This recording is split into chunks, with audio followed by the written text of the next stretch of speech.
জান্নাতে অলরেডি ঘর পেয়েছে জীবিত অবস্থায়। অথচ খাদিজা জীবনে একটা ওয়াক্ত নামাজ পড়েনি, এক ওয়াক্ত নামাজ পড়ে, একটা রোজা রাখেনি, জীবনে একদিনের জন্য পর্দায় থাকেনি।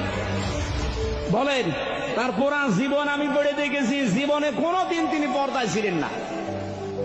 নামাজ পড়লেন না, রোজা রাখলেন না, হজ করলেন না, যাকাতও দেননি, পর্দায়ও নেই।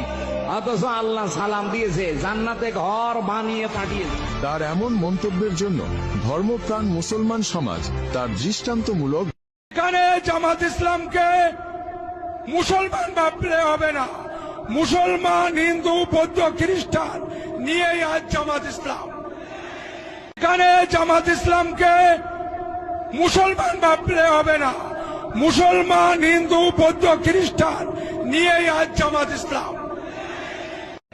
ইসলাম কোনো ধর্মের নাম না। I would like to make a violent protest.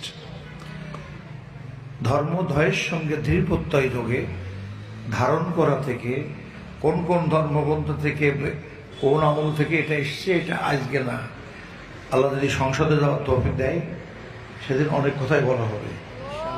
আমি ওদিকে যাব না। মানুষ লেখাপড়া কম জানে, এক লাইন বললে 10 লাইন উল্টো পাল্টা বকে।